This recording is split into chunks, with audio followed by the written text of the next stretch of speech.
Kaya lang, alam mo yan, siguro ito, ano ba to? Judge natin sa paraan ng pananalita. Ano to? Boomer/Gen X. Ayan. Mga ganyan na, kung anong sabihin ko, makinig ka. Ganon. Yan pa naman ang ayaw ng mga Gen Z, yung mga control freak. Diba? Ayaw talaga nila yun.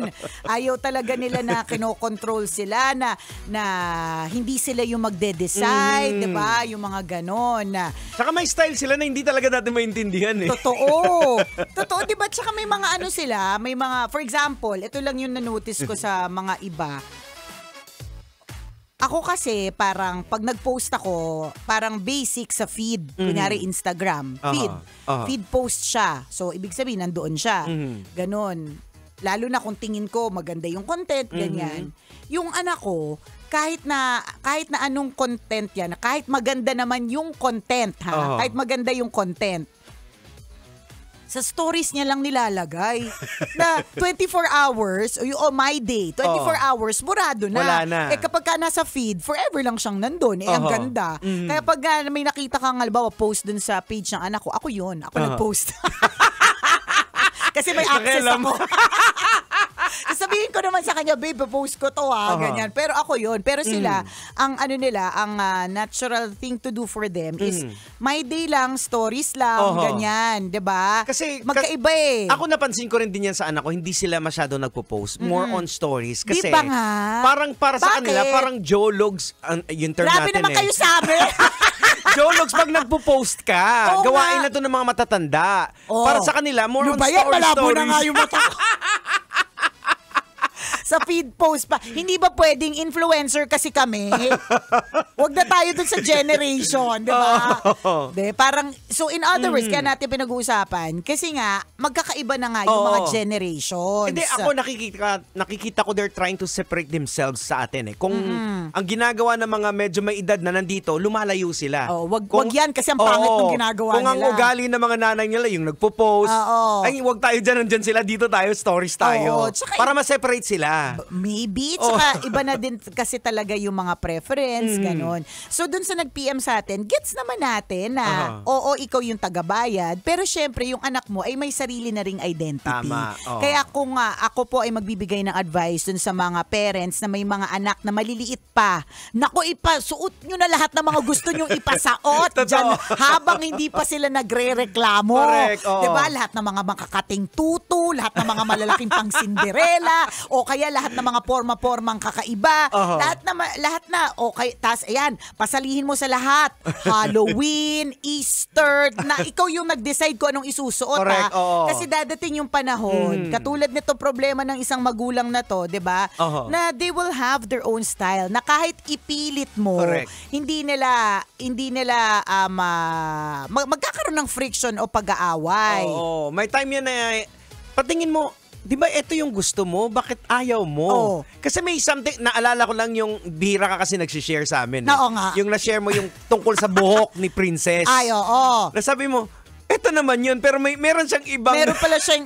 Hindi, may sinabi siyang gusto niya, tapos nung ginawa ko, parang hindi naman pala yun. Ano ba talaga? Parang gulong-gulo naman ako. Diba? Meron akong gustong style, pero meron pala siyang ibang parang interpretation at iba yung gusto niya. Parang yung buhok niya din recently. Kasi buhaghag siya, diba? So, treatment yung hair. So, ang ganda naman talaga, super. Para sa akin, super ganda talaga. Pero siya, biglang sabi niya, ayaw niya daw ng sobrang straight. Sabi ko, pero di ba hindi ba't noon problema mo yung buhaghag? So saan ako lulugar? Di ba? Anak, eto yung gamot, ikaw na mag-ano sa ulo mo. Di ba sa kalulugar? So in other words, they're really, they already have their own identity. Lalo na kapag ka nagdadalaga o nagbibinata, meron na talaga silang, hindi na natin mapipilit kung ano yung mga gusto nila. Merong isang beses, kasama ko to si Titan Jello noon naglalakad kami sa mall. Mi-meet ko yung family.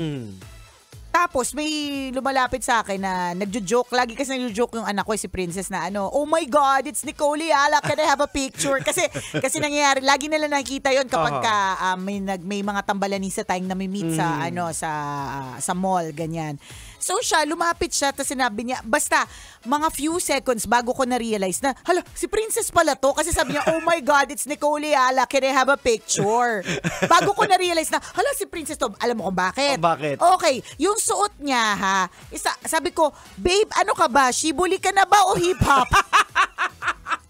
Naguluhan ako sa forma mo. Kasi sobrang oversized nung shirt. Laki-laki ng t-shirt. Tapos sobrang baggy ng shorts. Bakit ka pa nagtataka? Mana sa tatay. Pormahan ng tatay yun. Sa bagay. Tapos, sabi niya, because dad said it was okay. Mas naniniwala kasi sila sa tatay nila pagdating sa pormahan kesa sa akin. Bakit? Kasi yung tatay nila medyo basic ang pormahan. Ako kasi may ruffles. May palikpik. Nakapantalon pero makinang, di ba? Yeah. Yung mga ganong eksena. So, pagkapormahan dun sila sa tatay. Pero ang sa akin, parang, bakit ganyan naman yung outfit mo? Magmumol tayo. At yun yung point niya. It's just the mall. Ang point ko, saan pa ba tayo iba pupunta para pumorma ka ng maganda? May iba pa ba tayong destination that will require you na pumorma ng matindi? Hindi. Mga kaibigan, yan po ang frustration ni Nicole Ayala sa kanyang pamilya na ang kanyang signature na mapormahan. Correct. Hindi po sinusunod ng mga anak niya. So kaya tuloy, Jegs, kapag halimbawa meron ako mga damit, kaya nagngingit-ngit yung asawa ko. Kasi alam niya siguro walang magmamana niyan. Diba? Kaya alam mo, nag-yes lang yung asawa ko sa isang damit na bibilhin ko kung alam niyang gusto din ni Princess. Kasi pwedeng manahin. Pero otherwise, yung mga makakate, yung mga makakapal, yung mga makukulay, ayaw nila. Naramdaman niyo po yung mga diin? May galit po ba? Meron po ba? Naglalabas po ba ng frustration? Ako ba yung nag-PM na tambalanista? Ako ba yung nag-PM? Bakit parang ako yung parang ako yung very passionate tungkol dito. Pero totoo yan ha. Iba yung POV na magulang. Kahit ako nga minsan sinasabihan ko yung anak ko lalaki. Sabi ko, alam mo boss, mas maganda yung forma, medyo you fit. Kasi tumatangkad ka, lalo, naka-highlight yung ako, I would say, tas mag-skinny ka. Oo, sabi ko na-highlight, parang taong-tao ka na. Oo. Hindi, trip nila yung mga loose yung mga malalaking ano. Kaya nga eh. Pero actually, formahan din natin yan dati. Mga 90s. Sabagay. Diba? Baggy tapos binabalik nila. Dati nga, may sinabihan din ako ganyan na parang ka-age din ng anak mo. Tapos sabi ko sa kanya, alam mo dahil matangkad ka, parang bagay sa yung mga pormahang John Lloyd. Tapos sabi niya sa akin, sino po si John Lloyd? Nakakaloka yung sino po si John Lloyd? Lumang tao na ba si John Lloyd Cruz? Nakakaloka! Ay nako, yun diba yung pormahan John Lloyd, yung parang skinny, tapos ano ba tawag dun sa topsider ba? Oo, topsider tapos ba? parang bitin yung pantalon, yung mga ganon. Iba na talaga yung iba na talaga yung magkaiba. For example, kahapon, may kausap, sino ba kausap ko na bata? Si Jean, yung sa natin, talent TMG. Management Group. So, ina-explain ko lang sa kanya na kasi pinag-uusapan namin podcast. Tapos, sabi ko sa kanya, hindi lahat ay active listeners or yung iba passive listeners sila. Ang term na ginamit niya, sabi niya, parang yung friend ko, white noise. Ay, taray sa white noise. White noise. So ako, ang terminology ko is passive listening. Ibig sabihin, background lang siya. So white noise. Parang regular term niya, white noise. Ang white noise kasi alam mo na parang horror na pelikula, merong ganyan eh. Hindi ko alam. Yung ako naman yung white, wala, hindi ko alam talaga, parang, hindi ko nga alam kung tama interpretation ko ng white noise eh. Pero kasi yun yung usapan namin. So parang yun yung point niya na white noise siya. So ibig sabihin noise siya na white. So ibig parang sabihin, background lang. Parang background lang siya, parang ganon. So kita mo yung difference ng 20 years. 25 lang ata siya eh. So nakita mo yung difference ng 20 years. Yung pag-iisip ng isang 25-year-old at pag-iisip ng isang 45-year-old. Terminologies nila. Terminology, frame of mind, how points of view, lahat iba-iba perspective, magkaiba talaga eh. Yun talaga they're trying to separate themselves sa atin eh. Ayaw nila kasi nakukumpara, kaya sa bagay, hate na hate nila. Ayaw nila ng comparison. So gets naman natin yan. Sa bagay ako hate na hate ko kino-compare eh. Yung sasabihin, bakit yung ito nagawa nila, tapos kayo nagreklamo. Ayan. Gets ko. Kaya ako mental note to self ako niyan eh. Wag kang magko-compare. Kasi ako mismo naiirita pag kino-compare eh. Tama. Magkaiba totoo, wag ka mag-compare kasi magkaiba. Magkaiba ng personality. Tingnan mo, magkakapatid. Isa lang ang nagpalaki pero iba't iba ng personality. Correct. Iba-iba ng pormahan. Diba? Yung sa mga magulang siguro, we can share, pero wag nating i-compare. Kasi kami dati, ngayon, ano kayo, di ba? Totoo. Pwede mong i-share, ito kasi kami dati. Oo. Pero wag mo talagang i-compare kasi na buti pa si, at saka yung ganito, buti pa si ganito siya. Samantalang ikaw. Yan yung mga no-no. Napaka-sensitive po. Lalo pa napaka-sensitive nila. Konting bagay, akala mo naman talaga. Ang liit lang na bagay. Tapos, ang sensitive. Correct. Hindi mo rin naman pwedeng i-disregard. Tama. Kasi ayaw mo magkaroon ng anxiety, di ba? So, dun sa mga papasok ng motel ngayon, gusto mo pa magkaanak? Yan. Tanong! Balik! Mag-refund! Bawiin ang payment! Ganon! Nakakaloka!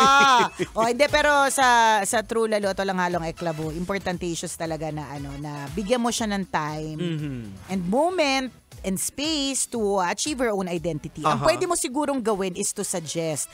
Kasi pagka naman talaga ang pangit, 'di ba? Alam nga namang sige, bayaan ko na lang kasi identity niya 'yun. Ako medyo magsasabi pa rin ako, medyo pangit eh. Baka naman pwedeng mag-meet halfway. Oo, yun. Kasi totoo naman, ako naman yung bibili ng damit.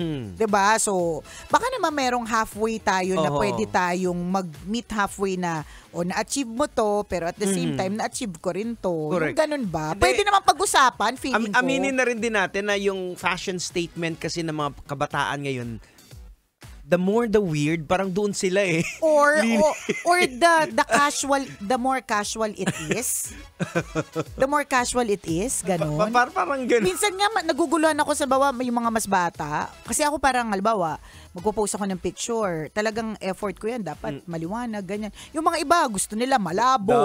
Dark, malabo, nakatakip yung muka. Alam mo, Minsan nga sabi nga ng anak ko pa picture, di picturean mo ako. Tapos yung pinipicturean ko siya na sinisentro ko yung mukha. Hindi, dito lang di. Parang tumitingin siya sa malayo. Sabi ko, ano ba yung puno? Ano ba yung ano? Ano ba yung point? Sabi ko, dito ba yung angulo? Hindi, dyan na. Tapos, hindi pa yung parang yung basta di ko parang candid na hindi mo alam gusto nila yung gano'n. Parang ganyan. Sa atin gusto natin sentro palagi. Sentro, maayos, may anggulo, 'di ba? So I guess ganun na talaga. There's differences in terms of generation. Meron ding difference pagdating sa pormahan. Oo, yun na nga yung definition na ng aesthetic na ako parang aesthetic na yan. Kaya yun yung dahilan ayaw nila pagkasama ka ng mga anak mo kasi iba yung aesthetic mo sa aesthetic nila. Actually, minsan nahihiya sila sa definition ko ng aesthetic. At nasanay na lang din ako doon. In other words, mother, dun sa nag-PM sa atin, dadating din ang panahon, masasanay ka na lang din.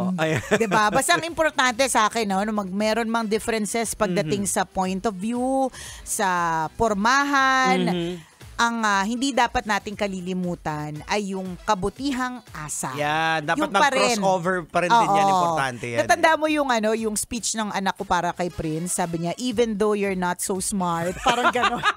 Ang point niya kasi, lagi, yung speech niya yun nung birthday Parang even if you're not so smart. Kami na sa gilid kami.